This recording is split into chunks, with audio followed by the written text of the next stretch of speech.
25% increase everywhere. Every basic ability, skill, and talent can be developed through hard work, good strategies, persistence, dedication, and input from others. Where focus goes, energy flows. So focus your energy on continuous learning and stop wasting time thinking about looking smart. Build resistance, build vulnerability, build courageousness, and face adversity with a smile. Become comfortable with uncomfortable. You know, the only person that you need to prove anything to is you. Imperfect action trumps perfect inaction. Stop wasting time and get on with it. Failure is part of learning, so start learning by taking action.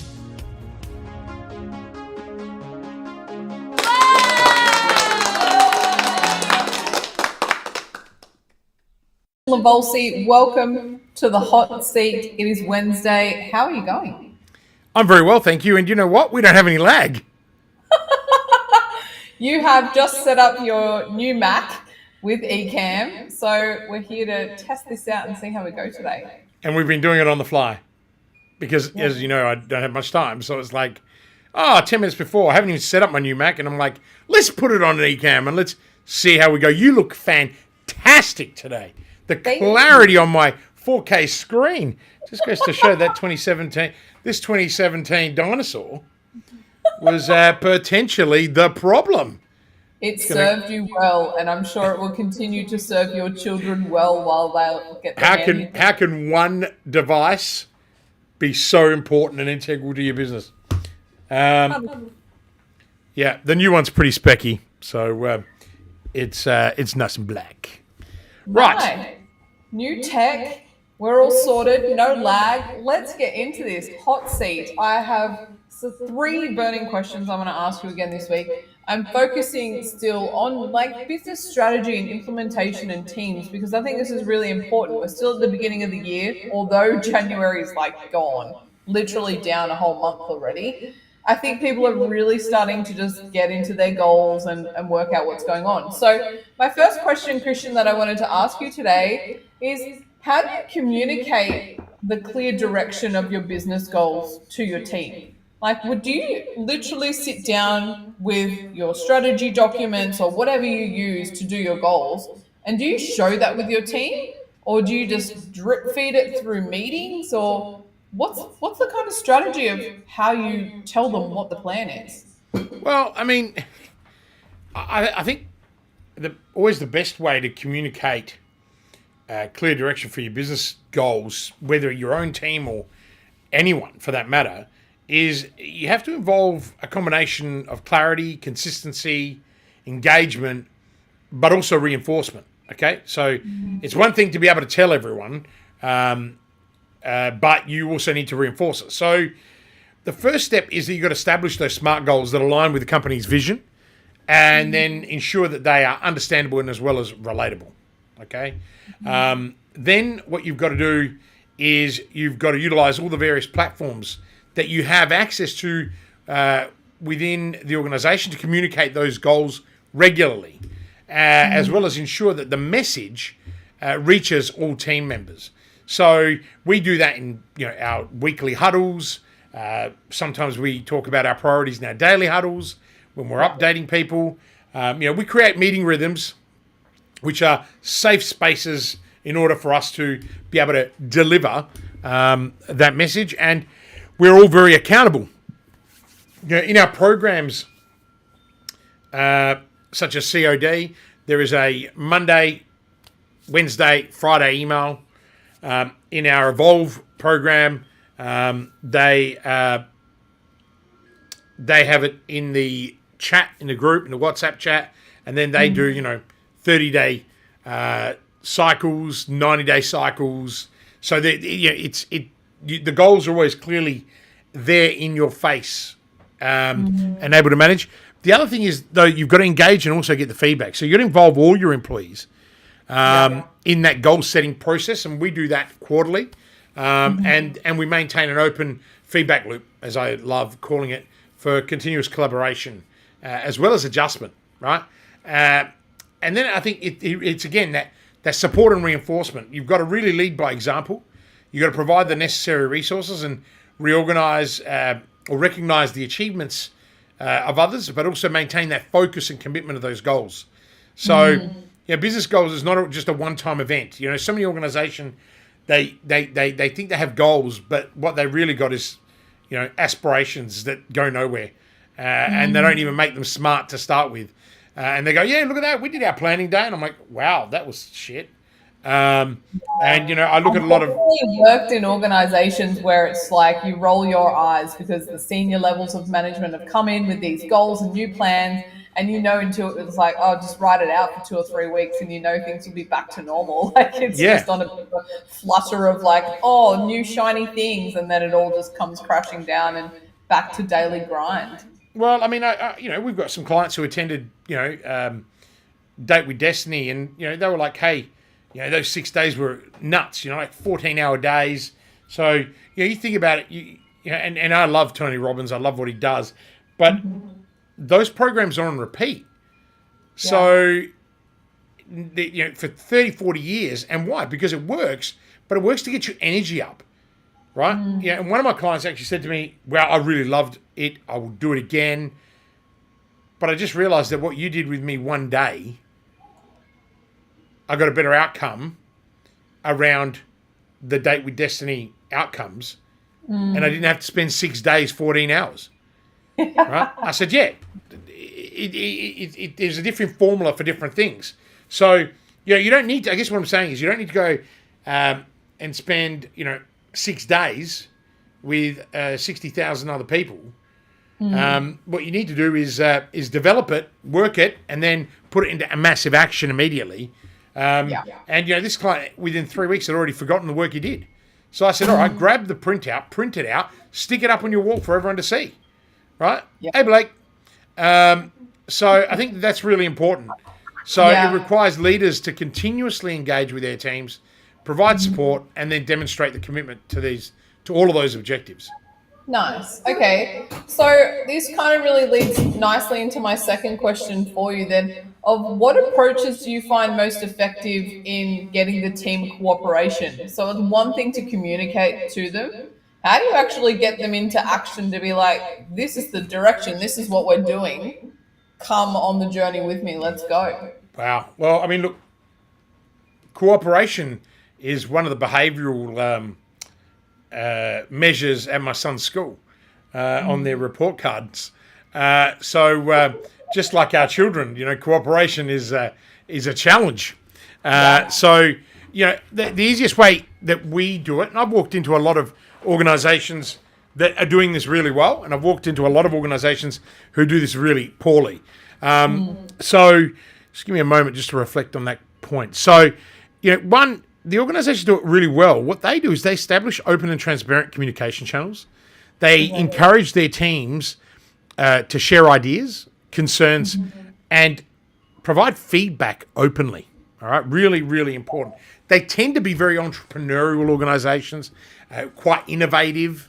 So the tech companies in particular, especially when they're adopting the lean startup philosophies, from Eric Ries, other organisations, what they have is they clearly define each team member's role and responsibilities, Simone. And then what they do is they understand how their work fits into the bigger picture so it can enhance still cooperation. So, understanding people's purpose, understanding their own personal goals as a leader, and then aligning that to yours will get you 20, 30% better effort out of those people. Regular team building exercises can strengthen relationships as well as improve the communication. But what they do is they actually can build trust. You got to be really careful though, because that can also go pear-shaped. The one that I see that we help our clients with is actually aligning the team around the common goals and the objectives. Okay, this is when everyone is working towards that shared vision, the shared outcome, and so I guess within those organisations that we deploy that concept, the cooperation naturally exists, and therefore it improves. You got to make people feel valued. and included, right? So respectful interactions and appreciation of diverse perspectives, that enhances team cooperation. Using the collaborative tools and strategies that promote teamwork. So, encourage people to work together, to explore together, to test together, to fail and learn together, right? The big one is always empowering your team. I've empowered you guys to do to run a new campaign. You guys put about 8 weeks worth of work in. You're now rolling it out. The fruits of the labor isn't coming through. But, I've got to empower you guys to look beyond that so you don't constantly come to me for an answer. And also, so what do? I'm positively reaffirming that it's okay, right? So if we're going to fail, let's great. I mean, we're not failing. We're generating a hell of a lot of leads. We're just not getting to that next step. And so it's like, okay, well, are we, I could easily jump in and ask 1,000 questions, but I'm just using 1 or 2 questions to probe the thinking that allows you to go back and keep working on it and owning it and feeling like you're actually contributing and not that I'm, the grizzly bear's getting in the way. And I guess the other thing is you've got to model the cooperative behavior that you want to see. Okay. So, and I'm constantly working at that. It's one of the big things that I wanted to do this year. So, leaders, we can all foster a more cooperative and harmonious team environment that is conducive to achieving collective goals if we do those things that I just mentioned. If we focus on open and transparent communication, define those goals really clearly, create that environment where people feel valued and included. Yeah, that takes me back to a keynote that I was a part of or witnessed many years ago from Jocko Willink. And he was really explaining from a military perspective on how much better the mission goes when all of the soldiers have input. And that's exactly what you're saying. When they have an opportunity to decide how the game plan is going to go and they're invested in it, then the actual likelihood of them achieving the mission is so much higher because their invested interest in success is there, which is exactly what you're saying. Yeah, awesome. Okay, so my third question then is, how do you address the resistance to change within your organization? I saw this massively when I was in the disability sector and the NDIS first came in, and honestly, it was the biggest shit show trying to rearrange and reestablish the whole business.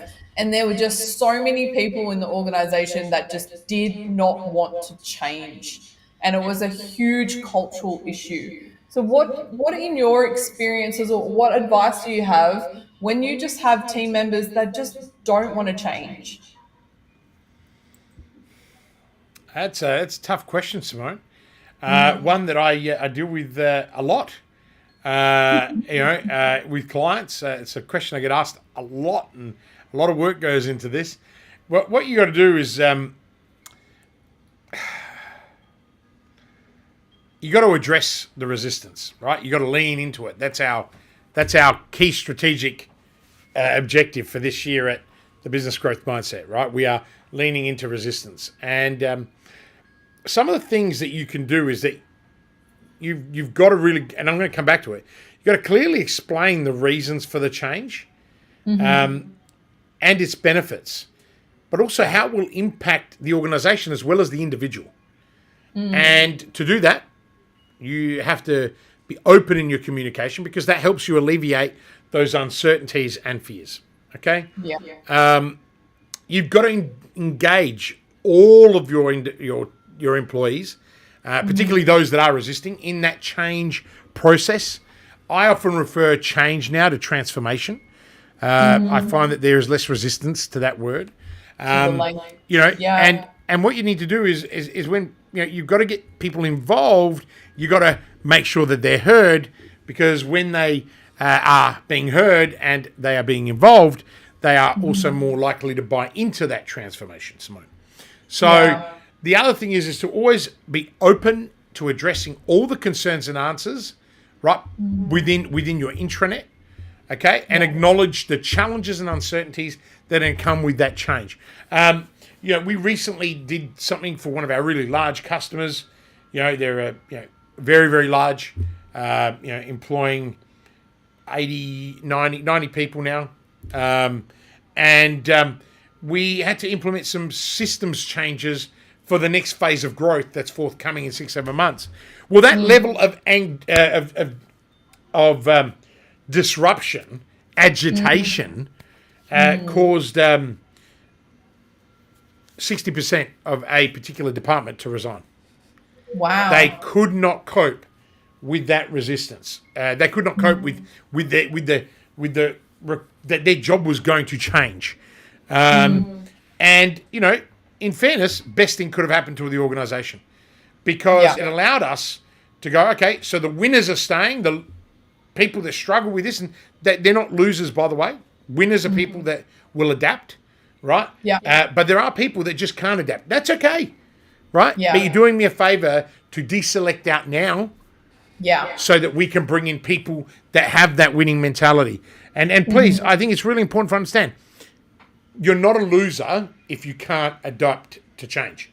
You're only a loser, right, if you don't actually give it a chance, right? Or you haven't got a valid reason. In this case, all of them had a valid reason, and it just wasn't in them, in their own makeup, to be able to learn new skills and develop those things. And we'll prepare It's interesting because I feel like your mindsets definitely come into play. If I was to stereotype and say, a lot of the older demographic, if you were going to bring in a new system or software, would really struggle with the technology change, especially if they'd done that same role for 10 or 20 years or something. But, as you've always said as well, that skills are all teachable. So it's really in a mindset for adapting to the change of what's happening. Simone, skills are not only just teachable, they are transferable. Okay? A mindset is not. You either develop it or you don't, right? But it's your choice, right? You can live in a growth mindset most of the time, but you will always have fixed mindsets. You can choose to be a fixed mindset person and believe that only people that are really born with talents can do amazing things. That's nonsense, right? You can be, have, and do more as long as you're prepared to do more, right? And so many people are too lazy. So many people want the cake, the icing, and I'll use a really good example. I've had to set some very strict boundaries to achieve some of my weight loss goals. And in fairness, I've made every excuse possible. But, you and the team know I have some medical conditions and that relate to my inability to lose weight, my very slow metabolism. But I have invested a lot in education. And I've got very high-level professors, associate professors working with me in order to understand why my metabolism is so broken. But the last few weeks, I've just gone, what? I know one thing that's going to work. Load up on pure protein and amino acids and calorie deficit, right? Well, lo and behold, we have weight loss, right? We are getting muscle loss as well. But what I'm saying is you've got to make the sacrifice. Like I've gone, okay, I've done now this for 2-3 years, this yo-yoing bullshit. What do I need to do? But it's my mindset, right? Now, it's like the Pantene commercial. It won't happen overnight, but it will happen if you persist. Because what they're saying is if you continue to wash your bloody hair with Pantene hair and conditioner, shampoo and conditioner, eventually your hair will improve. Yes. Right? It's the same thing when you're learning. It's like I teach my kids, right? Just because you can't write properly now doesn't mean you won't be able to write in 20 years' time. If you practice how to write an A, like Bart Simpson, the naughty boy on the whiteboard, you'll eventually learn to write the A, right? And you've got to get better, improvement, continuous improvement. So this lends me to the next point. You've got to provide training and support in order for your team to know that any kind of change, any kind of transformation, they're going to be supported, right? Yeah. And I think that what I'm trying to say is there needs to be demonstrated leadership commitment. The whole leadership team needs to be behind it. One thing we often do when we're going through a transformation is that we highlight the quick wins. Okay? Absolutely highlight the quick wins. And then the other thing is you've got to create a culture of flexibility and accountability, but also adaptability during a transformation, right? It's going to take some people a little longer. So if they've got the right attitude, the right person sitting in the right seat on your bus, as Jim Collins says, then be patient. People will come around, okay? The other thing that we've seen done successfully and we've implemented, work out who your change agents are in the organization, the people of influence, and deploy them. Really deploy them into little micro groups and get them to do the work. The other thing that leaders could do, and we do, is monitor any progress and make adjustments, right? Little pivots as soon as you can. Always recognize and reward those that are adopting faster and doing it with a smile. And then, again, that continuous communication, but also provide that psychological safety, right? You've got to create that environment where employees, they feel safe to express any concerns, as well as the psychological safety around taking risks, right? Set the risk appetite for the organization, right? Now, this has to include not penalizing people for being hesitant or skeptical about the transformation itself. Okay? So, I think that probably is a really good, sample, of some of the strategies that you could deploy in order to, address any resistance. But again, it really is a communication piece, right? It's encouragement, it's empowerment. Yeah. And I think that's really the key takeaway from all of the questions today is the communication that you are having down the lines into your team, into your business. A lot of people, when there's big change, I'm assuming that they may think that means they're going to lose their job or something else happens as well. So having that open line of communication, regardless of what's happening in your organization, I feel is really, really important. The open door policy and those kinds of things that employees or teams can come and approach whenever you want. So, Christian Lavolsi, thank you very much for your insights on this hot seat episode. I feel like this is one of the quickest episodes we've done in a long time. I think it has been, actually. Maybe it was just the lag that was slowing us down. But it's great to have you here with us. It is Wednesday. Thank you very much for your time on the hot seat. We'll be back next week with your brand new Mac, which is working spectacularly, and we will be here to offer more insights and support. Well, I probably, as I am a person of accountability and integrity, I want to apologise for all the cursing to ECAM, because it would appear that perhaps it was my lovely computer that perhaps was causing the lag, but we did have the lag on other computers that we've tried. So there was a software update that came with this version. So, but in the event that we have, I do apologise because if it works like this, I'm going to be very happy. I've also got our Stream Deck now, so that we can use for our client calls. So moving between tablets and iPads and other bits and pieces and multiple screens. So look out. Our clients get to, I get to play and experiment with them. But look, thanks, Simone. Yes, we are about 5-6 minutes earlier than normal. So Jack Van Cool from NSR and Green Fox Metals might be a little upset tomorrow on site. Jack is one of our amazing clients. He's so dedicated, isn't he?